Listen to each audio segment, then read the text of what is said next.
You know, folks, if you can't tell by the background right here, you are in for a real treat today. I heard the man to my left speak approximately 1 month ago to an audience of about 200 to 250 contractors. And his first time on stage, he brought the house down. A standing ovation, everybody. Now, he's going to be humble about it here in a few minutes, and you're going to hear this story. But I knew this. In a matter of just a few years, there will be people that want him on stages across this country. And today, though, you have a first look, really a first opportunity to hear from somebody who will be a leader in this country for years and years to come. His story is going to captivate you, but what you're going to take away from the next hour, I promise you, will change your life if you listen to it.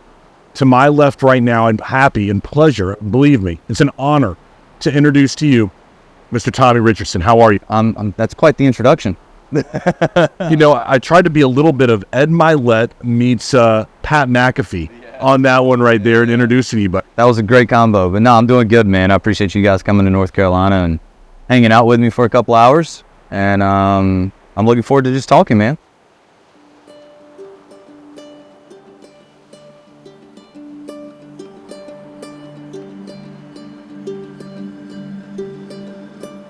Grew up on this farm.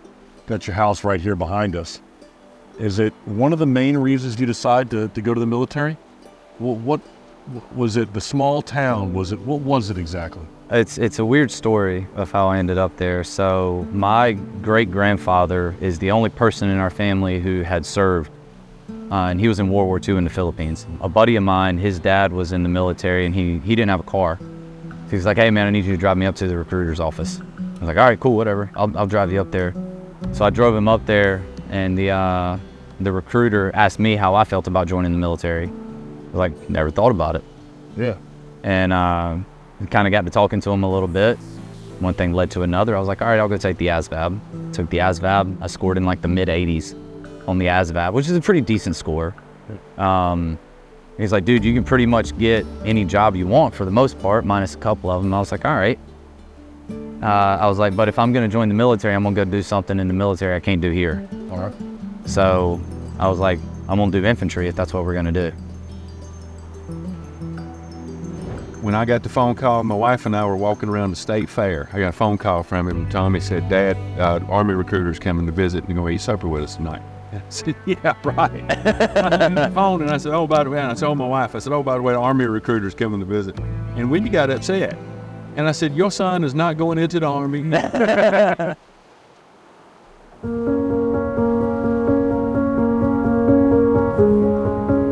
good? All right, come on in, guys. Sweet.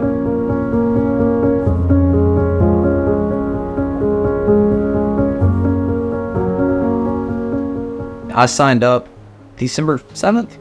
I think that's when I actually signed the papers that said I would go. That doesn't matter. It doesn't matter when you My date that I was supposed to leave and go to basic training was January 10th. It's also her birthday. Okay. Mom called my recruiter and said, no, they were here. Oh, that's right. They were here. I told him, my baby ain't leaving on my birthday. And had my time that I was going to basic training moved back a day so she didn't have to send me off to basic training on her birthday.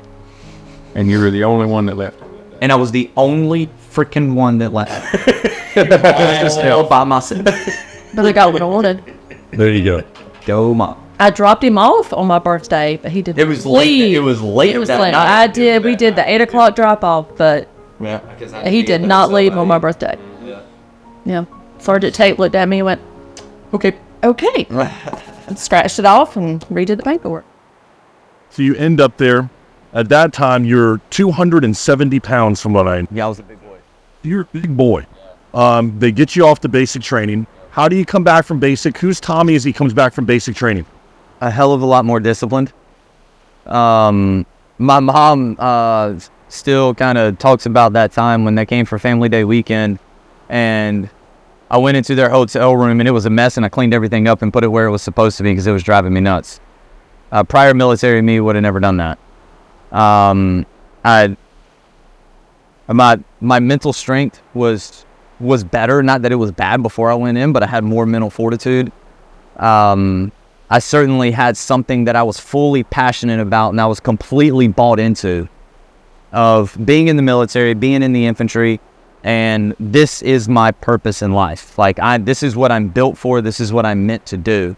So, coming out, I was all in, dude. I was ready to go. I was ready to go overseas. I was ready to do whatever I needed to do to, serve the country. And so what do? Do they ship you overseas? Do you stay here stateside? What happens as you begin the military? Yeah, so we deployed around December 8th, December 9th. That's the day that we left. And we got to, I think it took us about 2 weeks before we were actually in Baghdad. We spent about 2 weeks in Kuwait, just climatizing, getting used to the time change, all that good stuff. So we ended up in Baghdad. Golly, man. It was December 24th, 2008.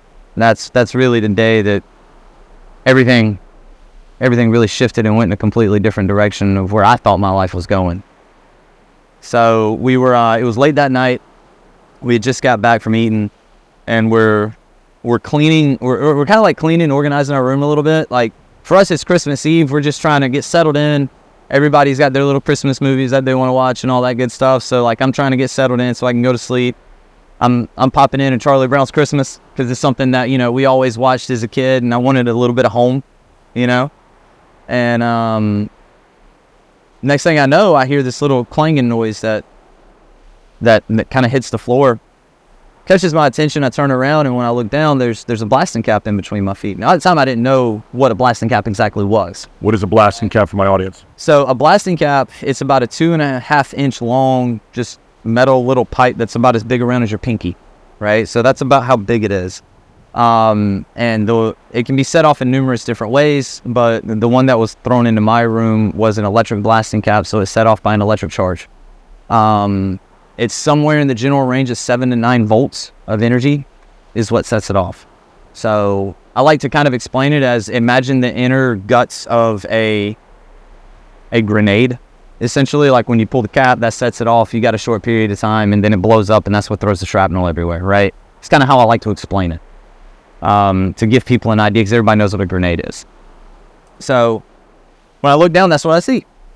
I see the blasting cap sitting in between my feet, and my first instinct was I got to get this thing out of the room. This isn't good. I mean, I'm a young private. I don't know any better. So I pick it up, and about 2 seconds after I pick it up, the blasting cap goes off in my hand, and it blows up. So after the blasting cap goes off, everything goes white. Like, I can't see anything. My first instinct is that I'm blind. And then everything kind of starts coming back a little bit. Like, I start seeing little specks of things. I'm like, okay, I'm not blind. I'm going to be okay. Like, everything's fine. I can still see, because I still didn't know that I was actually injured. And I saw my buddy laying down on the bed across from me, and I run over there to go make sure he's okay. And about the time that my arm comes up, that's when I see blood just go everywhere. And it hit me. I was like, I'm in a bad spot here. Like, things are not okay. And my platoon sergeant came into the room, and I remember it so vividly, like literally it happened to me yesterday. There was a smile on his face until he saw me, and then there was panic on his face. And we'll get to that a little bit later. But once he saw what happened, I mean, we go into medic mode. So where's your mind at this point? I don't know. Like, there's so much adrenaline and shock running through me that I'm not really processing what's happening to me in this moment. I'm not really grasping. I'm just like, it's kind of like training just kicks in, right? Like, okay, I'm hurt. We got to solve the problem. I'm not really taking in the severity of what just happened. So, I mean, they get the tourniquet on. They walk me across to to where the medics are. This is still on our fob that we're staying on, by the way. And we get over there, and there's just medics everywhere. Like, just like crap's just going like all over the place, right? Like, I'm just kind of laying there on the bed, just looking up, and kind of like going in and out a little bit, right? Like I'm not all there, but I got a pretty good idea of what's happening. And we get a few minutes in, and then I was just like, man, my right arm is really, really hurting me, like a lot right now. And they were like, how long has that tourniquet been on? And whatever amount of time it was apparently way too long. And they had the tourniquet on like way up here. So if you know anything about a tourniquet, it's supposed to go to the next closest joint of wherever the injury was. So they should have put it here. And fortunately for me, started getting blood flow back into my arm again. That feeling started coming back in, and everything was good to go there. So, that happened. And my best friend that was laying on the table beside me, because he had some shrapnel in his back, they were like, all right, we got to get him out of here. We got to call for a medevac. And so the Black Hawk's coming in. They're about to ship me out. And he comes over. He gives me a hug. He goes, I love you, brother. You're going to be all right. And that was the last time that we spoke for probably like a year. And so the Black Hawk comes in. Black Hawk's taking me out. And they strap me down onto like a makeshift like kind of cot thing is kind of how I remember it. But I was laying there like this, and they had the straps running across right here, trying to keep my hand above my heart, I guess. And I can just see out of the front of the Black Hawk just barely enough to where I can kind of see what's going on. And as we're taking off, somebody fired an RPG at the Black Hawk, and because I could see the trail of fire coming at us. And he banked it over to the right, whoever that pilot was, and got out of the way, and we hauled tail getting out of there. So we get to the green zone where the hospital is in Baghdad. They get me in there. They start checking to make sure there's no other injuries or anything like that. I remember going into surgery right before I went out. Come out of surgery. And it's Christmas Day when I come out of surgery, and I'm just kind of laying there in a bed in a hospital in Iraq, still not really grasping everything that had really happened. I just knew that I was injured, and really all I could see was that out of the top of the bandage. And yeah, then they were like, hey, do you want to call anybody? And I was like, yeah, I'll go ahead and I'll give my parents a call. That'd probably be a good idea. The phone call didn't even seem real, and just the process of getting him back home and then bringing him home and then having to do that, it was weird. I remember the one time we went to the hospital when they changed her dressing, and I had been changing it for weeks. And it didn't bother me, but something about being at the hospital that day, and when they took the bandage off, I passed out from looking at it, and I'm like, what is wrong with me? Still don't know what was wrong with me that day, but it was a grateful moment, because I was grateful for having a hand to fix. I call, my mom picks up the phone, and she's like, hey, I wasn't expecting to hear from you today. I was like, yeah, so I'll actually be home in about a week or a week and a half. She goes, well, what happened? I'm like, I'm not 100% sure, but I'm in the hospital, and all I can see is my ring finger and my pinky finger on my right hand. And dead silence came on the phone. Next person who picked up the phone was my dad. My dad was like, what's going on? Kind of explained to him everything that I had pieced together and that I could remember, which is essentially what I told my mom. And of course they have tons of questions, like what's next, where are you going, blah, blah, blah. And I'm like, guys, I don't know. I have no clue what's happening right now. All I know is that I'm coming home, and they said it's going to be a week to a week and a half before I can get back. So they came in and they were doing a bandage change, and they're like, do you want to see your hand? I was like, well, yeah. I mean, what am I working with or what am I not working with here, right? And the first thing that I saw when they opened up my hand is I had a hole right there that was kind of held together by that sliver of skin, and that was just a hole that I could see through. That's the first thing that I noticed.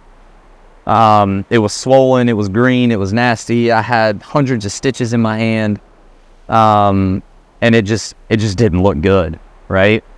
I still couldn't feel it because they had a numb blocker, or a nerve blocker in my arm, so I still couldn't really feel everything just yet, but that's when it kind of clicked with me, like, holy cow, dude, like, what are we going to do? Like, how is this going to look moving forward?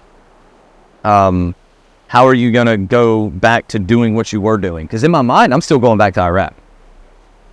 Like, I'm not getting out of the military at this point. Like, I just got to refigure out a new way to do everything. Like, that's where I am mentally, because I'm bought in. I'm here. We're going to find a way to make this work. And so I left Lagerstuhl, Germany, ended up in Andrews Air Force Base in Washington, D.C., and stayed there for a day. And New Year's Day 2009 is when I got back to Fort Bragg. And my parents actually met me at Fort Bragg when they dropped me off at the hospital. Right. You get back to Fort Bragg, and now you're going through the rehab portion of this entire thing, right? Because there's got to be a portion when you get back from an injury like this where you're, I guess, being, reintroduced to a new life. And did you find out right away? Are you going back into the military, or are you not? How? Because you spend some time at Fort Bragg there, but you're not actually going back to the military, I understand, at this point. So when I came back, they put me in what's called the Wounded Warriors Battalion. And they have one of those at Fort Bragg. And they say that our mission here is to heal. That is it, right? So I was like, okay, let's go heal. In my mind, I'm still going back. Right? Like, there's never been a doubt in my mind. There's never been a sliver of doubt that this isn't a possibility, that I can stay in. Because I've always been a left-handed shooter. And I lost my right trigger finger. So I'm like, I can still shoot. That's what my job is, right? So I looked at it and I took it with a grain of salt. I was like, okay, let's go heal. And let's start getting after it. But as time went on, like, the doctors started making like small comments of, hey, when you get out, this is what you're going to have to do. You know, when you're back in the civilian life, well, you know, what's your plan for post-military and all this? And I'm like, hold on, am I not going back? And they're like, no. And that was about 2 months into it that reality really set in. And that's when the dark times really started happening. Is after it became a reality that I wasn't going back. So we're now in a point where you're realizing, hey, listen, I ain't going back. And I want to talk about those dark times, and then I want to talk about how that translates into what you're doing right now. But where this story takes an interesting turn, Tom, if you'll talk about it, is the realization, I think, at some point, and I don't know when it is, of how this injury happened to you. Because I believe that this is something that everyone will gasp at, in a way. And I'm hoping you will share that with my audience today, because everyone out there is thinking, who could do this? Who did this to him? And did he want to go find him? Did you want to hurt him? It takes a certain twist here into how this injury happened to you. Yeah, everybody assumes it was terrorist. That's what everybody assumes. And that would be a phenomenal assumption. But it wasn't. My platoon sergeant is the one who threw the blasting cap into the room. And I found that out around about the same time that I found out I wasn't going back. So I'm getting all this news in a very short period of time.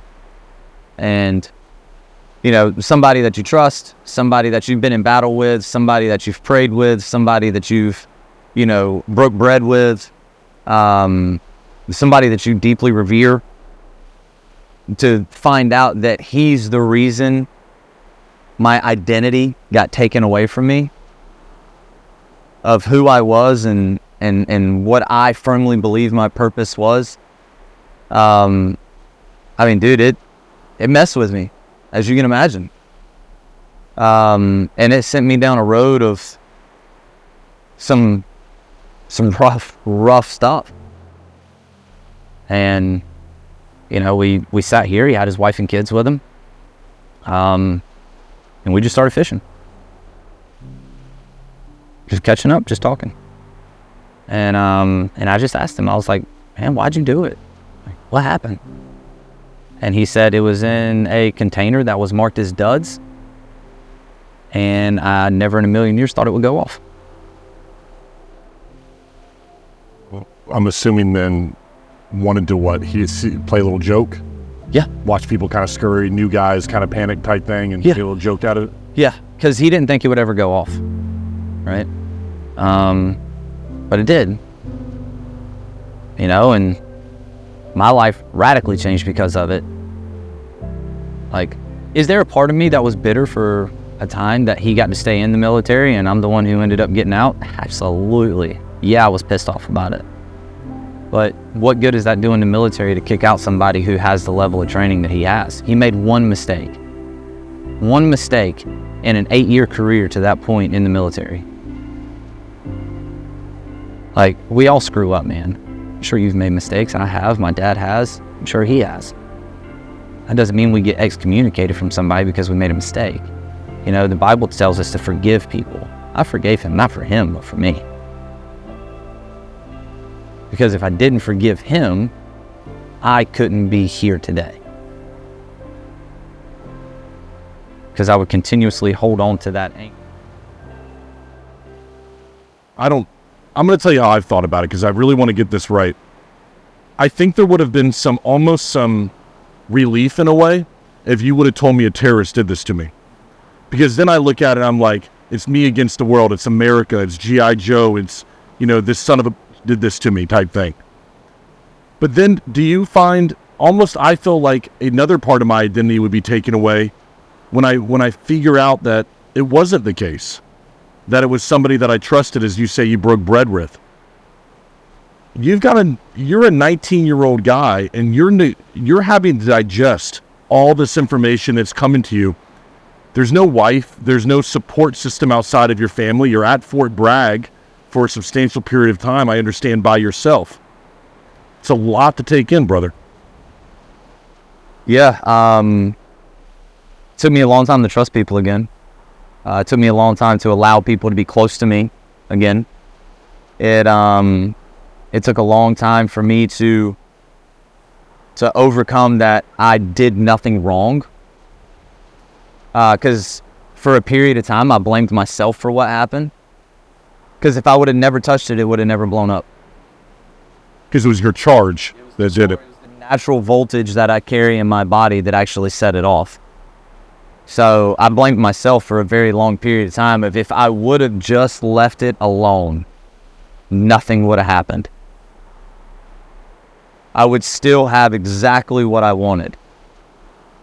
I would still be with my unit. I wouldn't be in this godforsaken hotel room by myself with half a freaking hand being told that I'm not allowed to go work out. I'm not allowed to, show up the formation. I'm not allowed to go to the range and go shoot. I'm not allowed to drive my truck. I'm not allowed to do anything.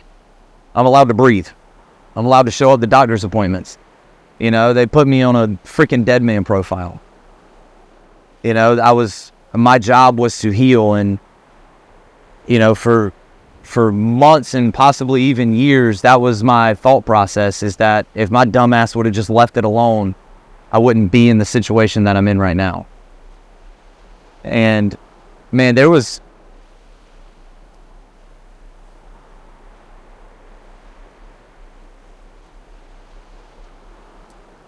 nights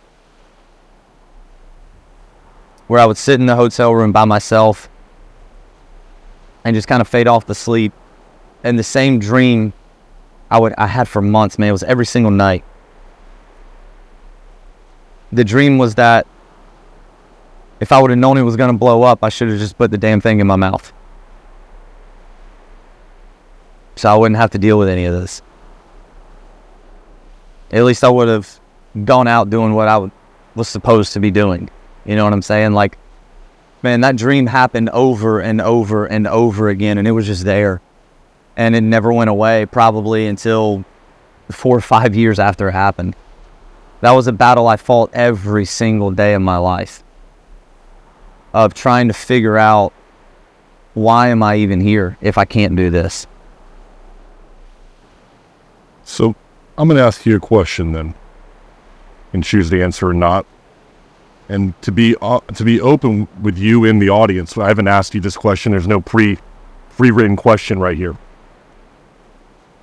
There is somebody out there, especially in this world that watches this, and I believe that there is a higher power perhaps to watch this portion of the podcast. And so this is going to be for you, that particular person. Why didn't you? Why didn't you take a gun and just say, you know what? The hell with it. I'm done with it. Because I've got to think there's somebody who watches this who says, the hell with it. It's not worth it right now. I've lost everything. Wife cheats on me and leaves. I can't see my kids. I got nothing I'm living for right now. My proverbial hand has been taken away from me. I'm done with it. I'm drinking. I'm doing what... Screw it. There's nothing here for me, Tommy. You're at that point and you don't pull the trigger. Choose not to answer. Tell me, and not for me, okay? As a mother, you fight that internal battle. Now he's going away to be in the military. He's going away to war. Then what happens. He comes back. You're making these trips to Bragg. You're doing all this stuff. Is there ever a time that you looked at yourself and go, I should have fought not to have him go? No. Because it was one of the best things that ever happened. I see how God's worked in him. And I know that if those steps 15 years ago hadn't happened, he wouldn't be where he is today. So I say that to say, you never know God's plan for your children. Don't stop it. Even for you, if it's the hardest thing you've ever done.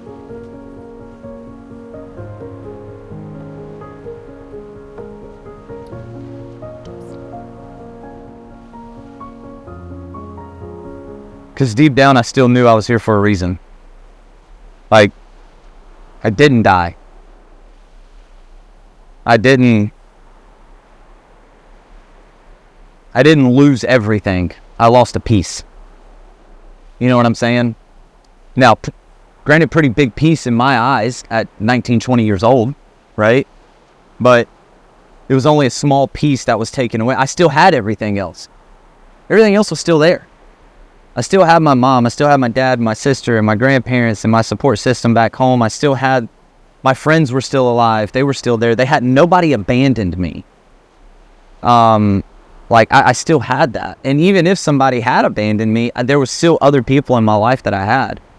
And I was like, you know what? Like, we gotta, there's a purpose for my life, and I gotta figure out what that is. Because I have two options here.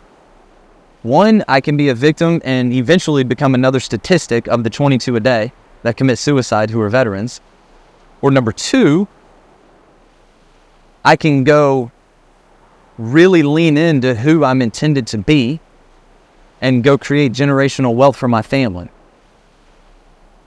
Those are the only two options that I had. And I was like, I know how one ends. I don't know how the other one ends. I want to go find out how this one goes first. And I attacked it with everything that I had. And I freaking got after it. And that's not a one-day long conversation with yourself. It's just not.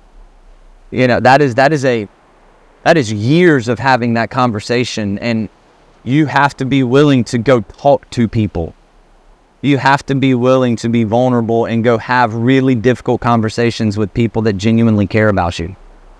And they will help you find a purpose. They will help you along the way. And that's my biggest piece of advice, is that if that is in fact how you're feeling right now, and hey man, F it, I got nothing left in this world, I promise you do. There is a life for you. You have a purpose. There's better things on the other side of this. The blasting cap that went off in your life does not define who you are. It is just a part of your story.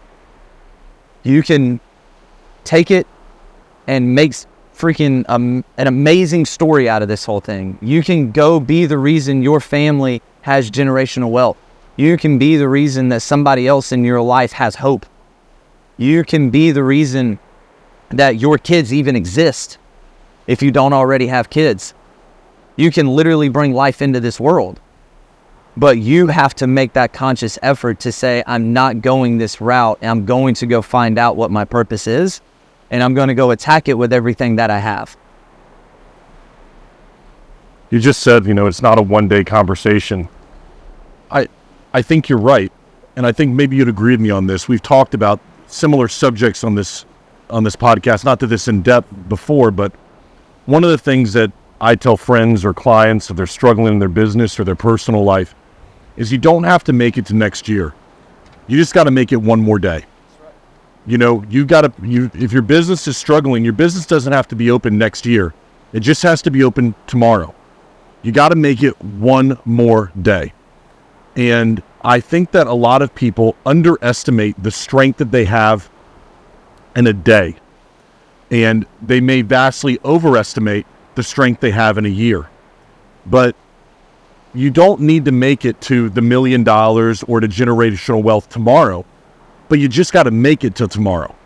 And I think that conversation you have with yourself is a daily one that you go, okay, I got to have that conversation again with myself, and I've got to make it to tomorrow, and I've got to keep my business open next week. That's what I got to do. I just got to find a way to get there first, and then break that and chip away at it little by little. And know that you're not alone in that, right, Tom? I mean, there are other people that are chipping away at it little by little right now. They're having that one day at a time conversation with themselves. Yep.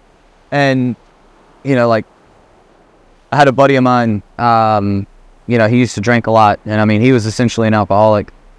And this was probably like 2 or 3 years ago. I asked him, I said, you ever going to drink again? He was like, I don't know, but I ain't drinking today. That's loose. Well, that's kind of how we have to look at when you're facing something like as serious as what we're talking about here. You have to address it that way, but that's a conversation you can have with yourself. It's like, you know what? It might be an option, but it ain't an option today. Yeah. And every single day, just have that let's give it one more day and see if it gets better tomorrow. Let's give it one more day and see if we can get a little bit closer to what we're defining as success for our lives. Let's give it one more day. So talk to me about how you begin to define that success for yourself, because now you're working with contractors across the country. You're helping put millions of dollars into people's pockets and their businesses and companies, changing families, changing that stuff for people. But does it start that way? What is the dream as you begin to formulate your purpose that you have? So it obviously doesn't start that way. Overnight success that took 13 years, right? Right. I can't talk about all this without bringing up the fact that all these things that happened in 2008 still have not been healed yet. I'm still working through all of these things, just in the civilian sector of life now, not being in the military. I'm still battling with forgiveness. I'm still battling with identity and who I am, and I'm still battling with my purpose. Like, none of that has disappeared yet. Like, that's still there sitting in the shadows, and it's creeping back in every once in a while. So that battle is still taking place all the way up to this point in 2013, 2014 timeframe.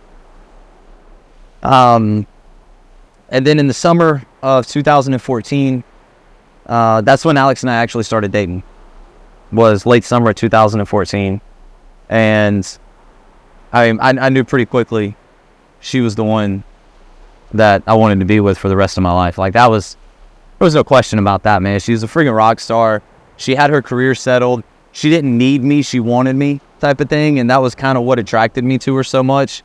From a personality perspective, you guys will get to see when we go home. We are the complete opposite with personalities. She is loud and bubbly and never met a stranger. She loves everybody.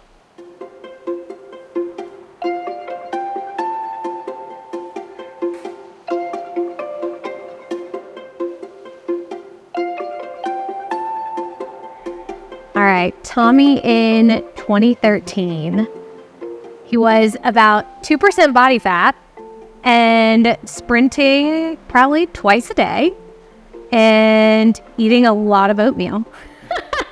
I mean, maybe in his mind. I always knew we were going to be together. I saw him and I just knew that I was going to date this guy, and I kind of stalked him via the gym's social media.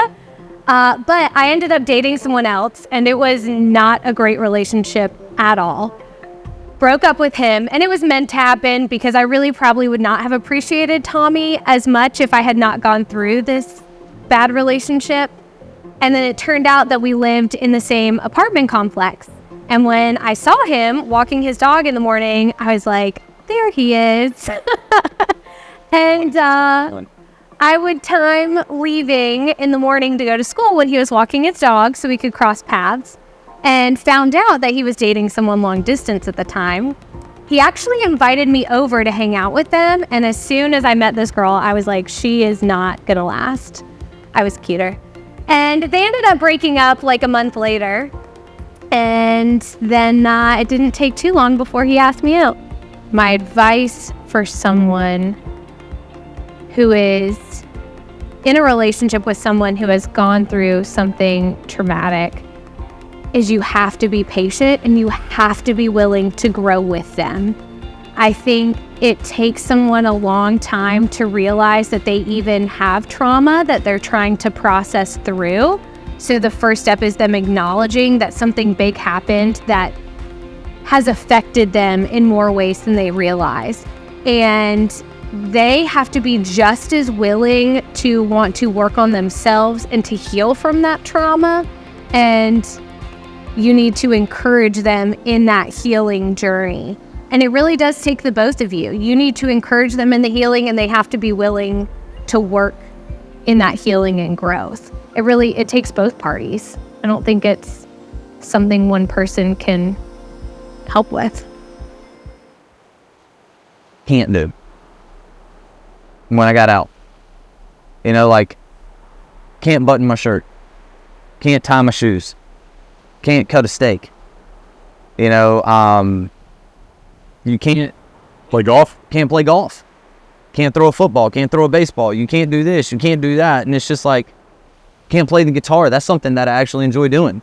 I love playing the guitar. Like, can't do it. And I'm sitting there like, who are you to tell me what I can't do? Like, who are you? Like, just because I'm on a dead man profile right now, according to you, doesn't mean that I have to stay on one for the rest of my life.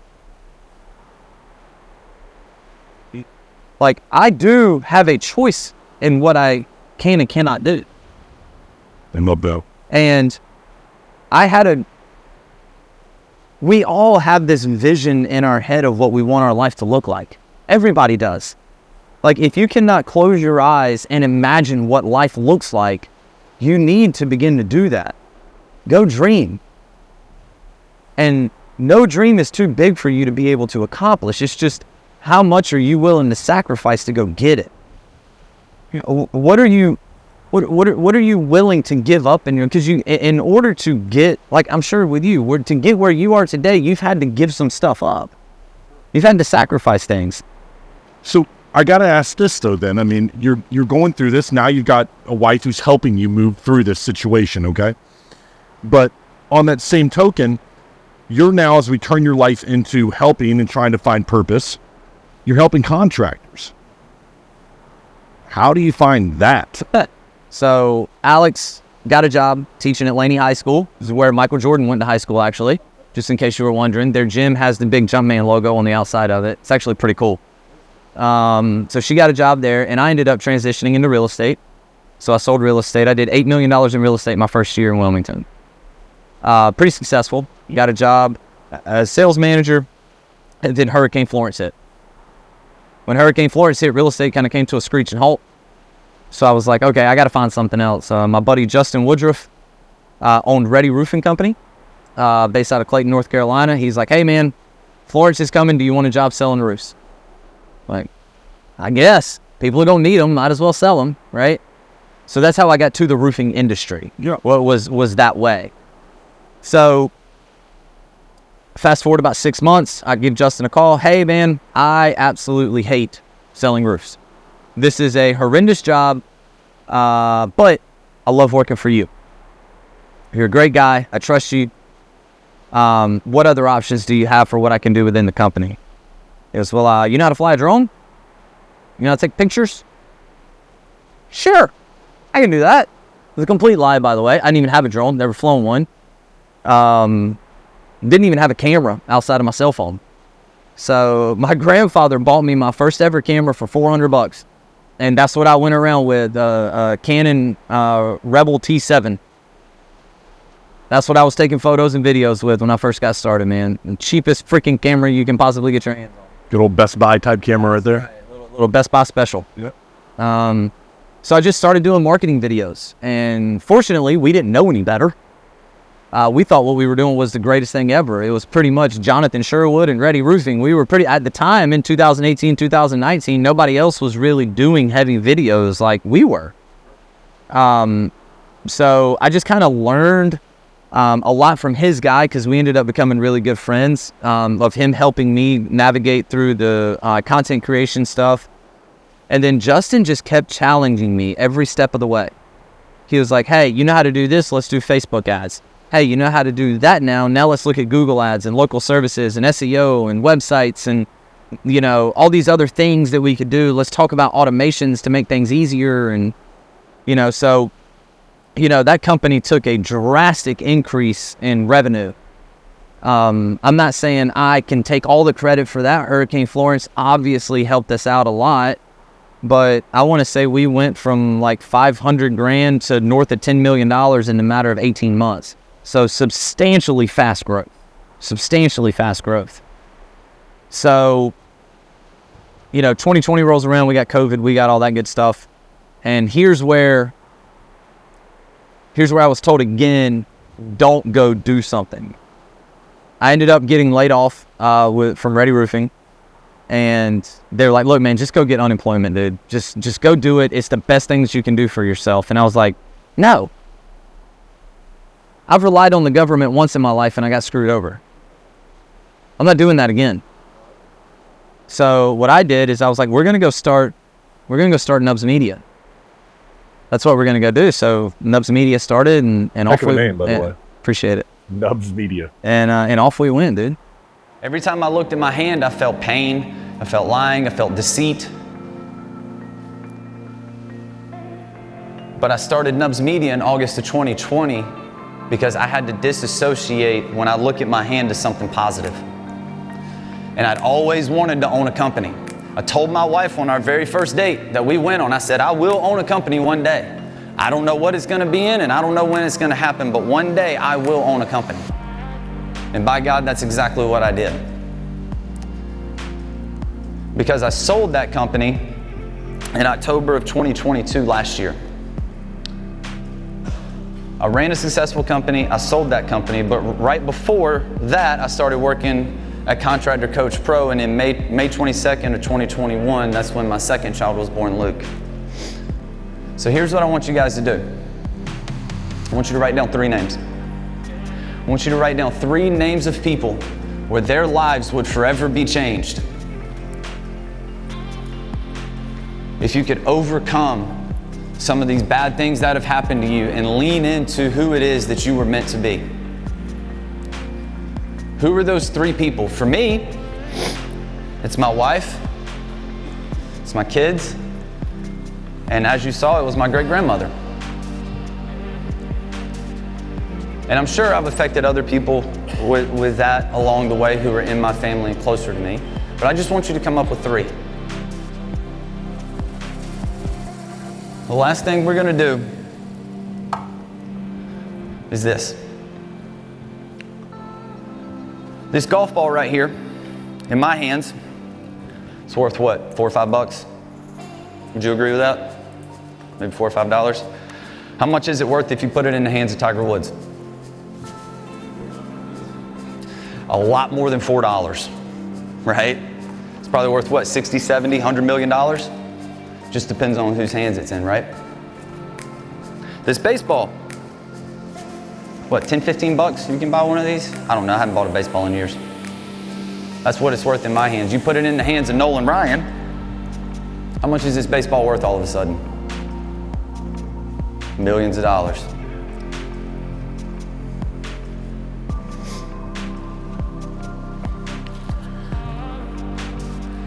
This top rep manual is worth what, Michelle? 10 bucks? 10 bucks or so? That's what it's worth in my hands. What's it worth in your hands? What's it worth to you? Could it change your life if you take it home and you study it and you apply it?